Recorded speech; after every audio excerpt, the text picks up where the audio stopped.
جماعت کا عقیدہ یہ ہے کہ دینے والی ذات صرف اللہ تبارک و تعالیٰ کی ہے، اللہ کی عطا کے بغیر کوئی کسی کو ایک ذرہ بھی نہیں دے سکتا ہے۔ سب سے پہلا بنیادی عقیدہ ہمارا یہ ہے۔ جب ہم یا رسول اللہ المدد کہتے ہیں، ہمارا ذہن میں عقیدہ یہ ہوتا ہے میری یہ آواز اللہ میرے نبی تک پہنچا دے گا، جب پہنچ جائے گی تو میرے نبی سن بھی لیں گے، اور میرے نبی کو اللہ نے یہ طاقت دی ہے کہ وہ قبر میں رہتے ہوئے اپنے بندوں کے لیے دعا کر سکتے ہیں۔ قبرستان میں ہم جاتے ہیں، ہم کیا کہتے ہیں؟ السلام علیکم یا اہل القبور۔ ایک عام مسلمان، آپ کے ابا جی کا بھی انتقال ہو گیا، وہ بھی آپ کے لیے دعا کر سکتے ہیں قبر میں رہتے ہوئے۔ کیا ہم اپنے نبی کے لیے یہ عقیدہ نہیں رکھ سکتے کہ وہ قبر میں میرے لیے اللہ سے دعا کر دیں؟ اگر کوئی خدا نخواستہ یہ عقیدہ رکھتا ہے کہ اللہ کے سنائے بغیر نبی سن لیتے ہیں، یہ تو کافر ہو جائے گا، یہ تو مشرک ہو جائے گا۔ ہمارے اعلیٰ حضرت امام اہل سنت نے واضح طور پر لکھا، ہم یہاں سے اگر پکارتے ہیں، میرا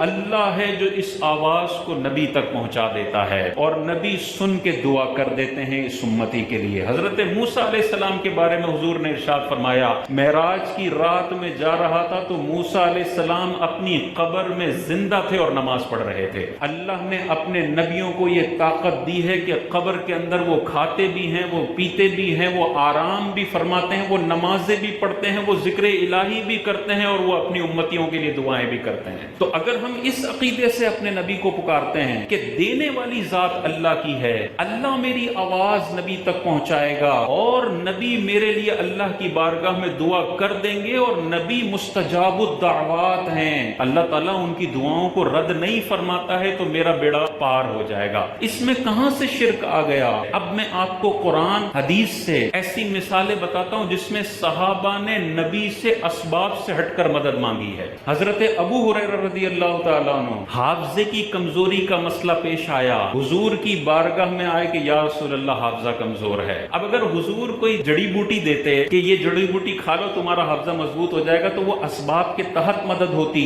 لیکن حضور علیہ السلام نے دامن کو پھیلایا، کچھ پڑھا، اور ابو ہریرہ کو فرمایا کہ سمیٹ لو۔ ابو ہریرہ نے سمیٹا تو حافظہ اتنا مضبوط ہو گیا کہ آپ ارشاد فرماتے ہیں اس کے بعد میں کبھی کچھ بھی نہیں بھولا۔ یہ صحابہ کا عقیدہ تھا کہ اسباب سے ہٹ کر بھی اگر نبی سے کچھ مانگا جائے تو اللہ نے نبی کو یہ طاقت دی ہے کہ وہ عطا فرما سکتے ہیں۔ بارش نہیں ہو رہی، اللہ سے مانگ رہے ہیں، مل نہیں رہی، کدھر جاتے ہیں صحابہ حضور کی بارگاہ میں جاتے ہیں۔ یعنی یہ عقیدہ صحابہ نے بار بار بتایا ہے، مسلمانوں اللہ سے تم مانگ رہے ہو، کوئی کام نہیں ہو رہا، تو ایک مرتبہ اپنی عرضی نبی کے پاس پیش کرو، نبی اگر یہ والی عرضی اللہ کو پہنچا دیں گے، انشاءاللہ تمہارا بیڑا پار ہو جائے گا۔ یہ صحابہ نے ہمیں سکھایا ہے۔ بارش کے لیے دعا کرتے رہے، نہیں ہوئی، قحط سالی ہو گئی، حضور کی بارگاہ میں آئے، حضور نے ہاتھ بلند کر کے دعا فرمائی، ایسی چھما چھم بارش برسی کہ صحابہ ارشاد فرماتے ہیں جب آئے تھے تو کچھ بھی نہیں تھا، حضور نے دعا فرمائی تو واپسی ہم گھٹنے گھٹنے پانیوں کے ساتھ گئے ہیں۔ صحابہ نے دعا کی، نہیں ہوئی بارش، نبی سے کروائی تو ہو گئی۔ ایک ہفتے تک مسلسل بارش ہوتی رہی، رکی نہیں۔ اگلے ہفتے وہی صحابی حضور کی بارگاہ میں آئے کہ یا رسول اللہ ہمارے مویشی ہلاک ہو گئے ہیں، ہماری فصلیں ختم ہو گئی ہیں، اللہ سے دعا فرما دیجئے کہ اللہ اس بارش کو بند فرما دے۔ حضور علیہ السلام نے ارشاد فرمایا، یا اللہ ہم پر نہ برسا، ہمارے ارد گرد برسا۔ اور پھر حضور علیہ السلام نے انگلی بلند فرمائی اور اشارہ کرتے رہے، حضور جہاں جہاں اشارہ کرتے تھے بادل سرکتا جاتا تھا۔ مدینے کے چاروں اطراف میں بارش ہو رہی ہے، مدینے پر اللہ کے نبی نے منع فرما دیا تو بادلوں کی جرت نہیں ہے کہ وہاں پہ بارش برسا سکے۔ یہ میرے نبی کی طاقت ہے۔ اتنی بڑی بڑی مشکلیں نبی نے حل کی ہیں۔ میرا اگر کاروبار کا مسئلہ ہے، میں نبی کے پاس عرض کر دوں، میرا سیٹھ میرا مسئلہ حل کر سکتا ہے، لیکن میرا نبی میرا مسئلہ حل نہیں کر سکتا۔ یہ کیسی سوچ ہے؟ حضرت علی کو آشوب چشم ہوتا ہے، کوئی آئی ڈراپس ڈالے تھے نبی نے؟ نہیں، اپنا لعاب دہن ڈالا تھا، آشوب چشم کی بیماری چٹکیوں کے اندر ختم ہو گئی۔ یہ ما فوق الاسباب مدد ہے جو حضرت علی نے نبی سے مانگی ہے اور نبی نے مدد فرمائی ہے۔ یہ صحابہ کا عقیدہ ہے کہ مشکل گھڑی میں پھنس جاؤ، چاہے ما فوق الاسباب مدد ہو، ما تحت الاسباب مدد ہو، تم نبی کے پاس جا سکتے ہو، تمہارا کام ہو جائے گا۔ اسی طرح دیکھیں ایک صحابی کی ہڈی ٹوٹ گئی تھی، حضور علیہ السلام نے اس کو جوڑا اور اس پہ اپنا دست مبارک رکھ دیا تو وہ ایسے جڑ گئی جیسے کبھی ٹوٹی نہ تھی۔ یہ ما تحت الاسباب مدد ہے یا ما فوق الاسباب مدد ہے؟ یہ حضور نے یہ تھوڑی فرمایا تھا کہ ادھر لکڑی میں باندھ دیتا ہوں، ادھر تمہیں پلاسٹر کر دیتا ہوں تو ٹھیک ہے۔ نہیں، صحابی کا عقیدہ تھا کہ میری ٹوٹی ہڈی اگر کوئی جوڑ سکتا ہے تو میرے نبی جوڑ سکتے ہیں۔ آج اگر کوئی یا رسول اللہ مدد کہتا ہے، اس پہ اگر ڈائریکٹ شرک کا فتویٰ لگا دیا جاتا ہے، یہ بہت زیادتی ہے۔ کم سے کم اس سے عقیدہ پوچھ لو، وہ عقیدہ یہی بتائے گا۔ کوئی بھی یہ نہیں کہہ سکتا کہ میں رسول کو اللہ مان کر مدد مانگ رہا ہوں، یہ تو کافر ہو جائے گا۔ کوئی جاہل سے جاہل شخص بھی یہ عقیدہ نہیں رکھتا، ہر بندہ یہ عقیدہ رکھتا ہے یہ اللہ کے پسندیدہ بندے ہیں۔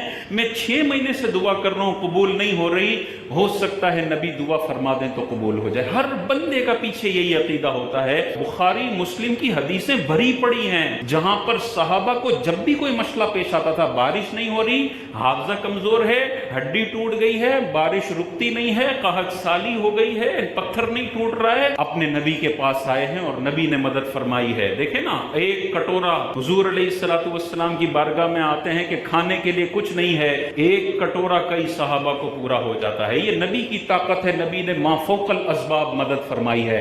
پانی ختم ہو جاتا ہے، صحابہ نبی کے پاس آتے ہیں، یا رسول اللہ پانی نہیں ہے، حضور ہاتھ مبارک یوں فرماتے ہیں تو 5 چشمے جاری ہو جاتے ہیں۔ یہ نبی کی طاقت ہے، اور یہ ما تحت الاسباب مدد نہیں ہے، ما فوق الاسباب مدد ہے۔ جو کہتا ہے اسباب سے ہٹ کر نبی سے مانگنا شرک ہے، تو خدا نہ خواستہ یہ صحابہ پہ کیا فتویٰ لگے گا؟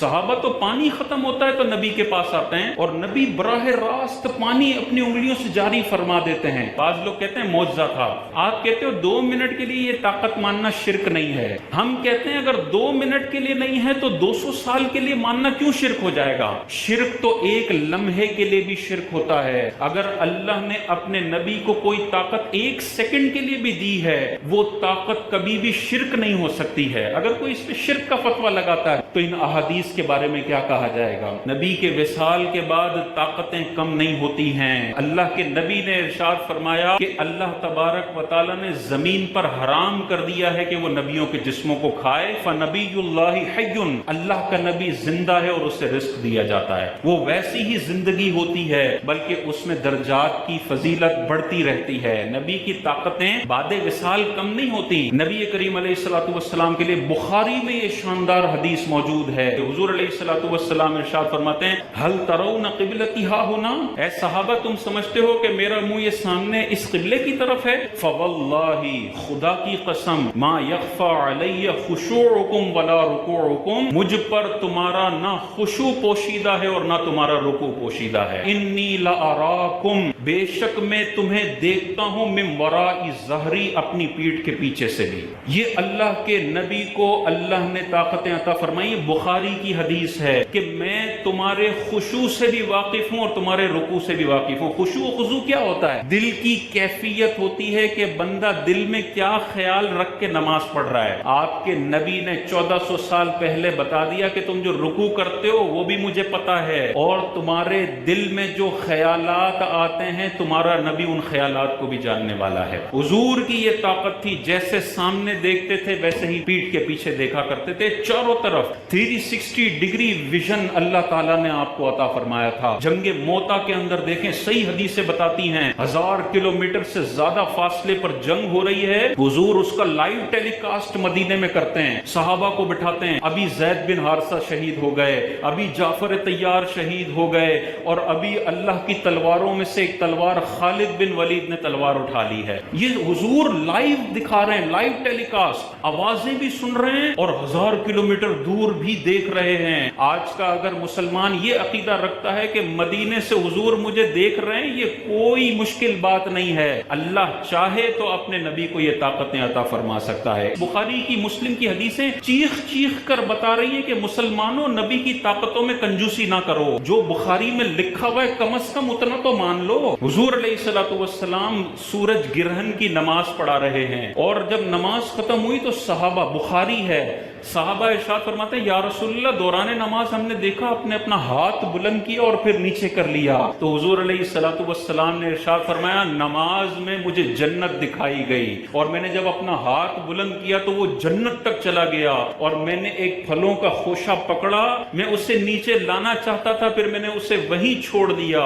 اگر میں وہ جنت کا خوشہ نیچے لے آتا تو تم ساری زندگی اسے کھاتے رہتے، وہ ختم نہ ہوتا۔ یہ بخاری کی حدیث ہے کہ حضور سامنے بھی دیکھ رہے ہو اللہ تعالیٰ ساتوں آسمانوں پر جنت دکھا سکتا ہے، اور طاقت دیکھیں کہ ہاتھ بلند کرتے ہیں تو یہ ہاتھ اتنا ہے، لیکن ساتوں آسمانوں پر جنت میں ٹچ کرتا ہے اور جنت کے پھولوں کا خوشہ نیچے لانے کی طاقت رکھتا ہے۔ یہ طاقتیں اللہ نے اپنے نبی کو دی ہیں۔ اگر آج یہ طاقتیں میں مانوں کہ میرے نبی کے پاس یہ طاقت ہے کہ وہ جنت کو ٹچ کر سکتے ہیں، وہ کراچی میں کسی بندے کے گھر آ سکتے ہیں، لوگ کہیں گے تو مشرک ہے۔ بھائی بخاری کی حدیث کا تم کیا جواب دو گے؟ معجزہ کبھی بھی شرک نہیں ہوتا، شرک 24 گھنٹے شرک رہتا ہے اور ساتوں دن شرک رہتا ہے۔ تو